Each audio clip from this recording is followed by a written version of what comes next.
नमस्कार, कैसे हैं आप लोग? तो चलिए स्टार्ट कर लेते हैं हमारे हिंदी साहित्य के महत्वपूर्ण प्रश्नोत्तरों की जो सीरीज चल रही है इसको। अगर इससे पहले वाली आपने वीडियो नहीं देखी है तो देख लेना, प्लेलिस्ट पर लगी हुई हैं।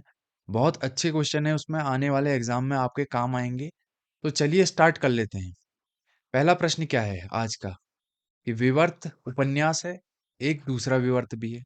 तो विवर्त किसकी रचना है? एक तो आप जानते होंगे विवर्त है जैनेन्द्र जी की रचना, और दूसरा अगर आता है विवर्त आता है तो वो है शिवानी की रचना। याद रखना, अगर जैनेन्द्र नहीं आएगा तो शिवानी करना है, और दोनों नहीं आ सकते एक साथ ही। ये तो प्रश्न गलत हो जाएगा। अगला प्रश्न है, भक्ति शब्द का जन्म भज धातु से हुआ है, कथन किस विद्वान का है?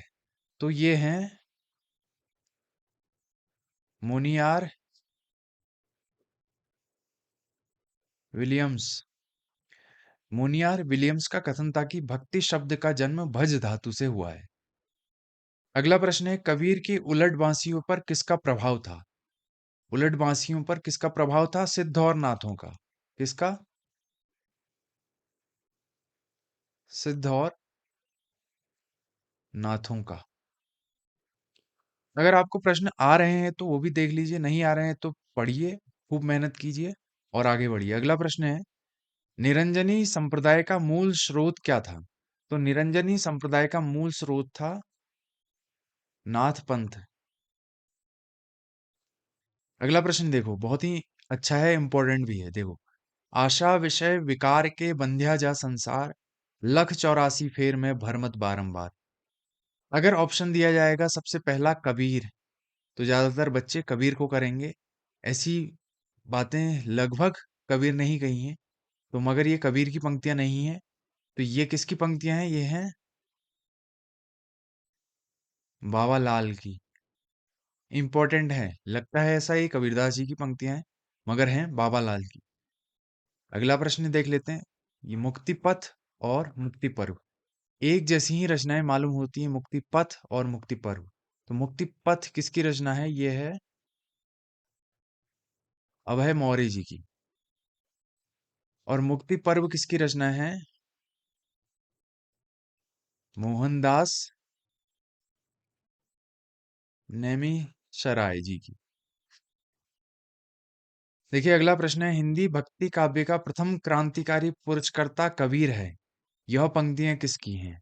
तो यह पंक्तियां हैं, आपने नाम सुना ही होगा, बहुत बड़े विद्वान हैं, उनका नाम है बच्चन सिंह। बच्चन सिंह जी ने कहा कि हिंदी भक्ति काव्य का प्रथम क्रांतिकारी पुरस्कर्ता कबीर है, यह पंक्ति बच्चन सिंह की।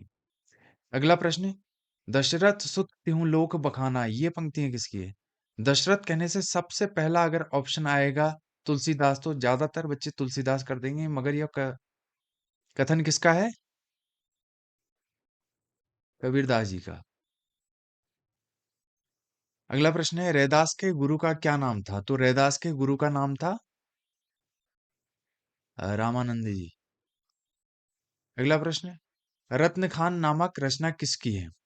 तो रत्न खान नामक रचना है, आपने नाम सुना होगा, मलुकदास। मलुकदास जी की है रत्न खान नामक रचना।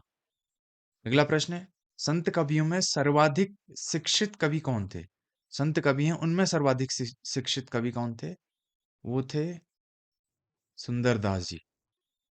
अगला प्रश्न है, सबंगी। सबंगी किसकी रचना है? तो सबंगी है, आपने इनका भी नाम सुना होगा, रज्जब।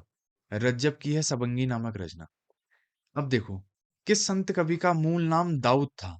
तो याद रखना, बहुत ही इंपॉर्टेंट है, ये हैं दादू दयाल। दादू दयाल का मूल नाम था दाऊद। अगला प्रश्न है, नसीहतनामा नामक रचना किसकी है? तो नसीहतनामा रचना है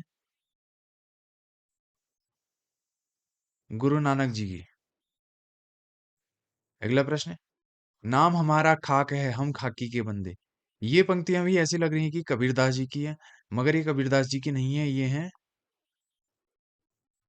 मलुकदास जी की। सबसे पहला ऑप्शन ही कबीरदास देगा तो ज्यादातर बच्चे उसे कबीरदास ही करके आएंगे। तो आपको कैसी लग रही है वीडियो, बताना जरूर। Thank you so much.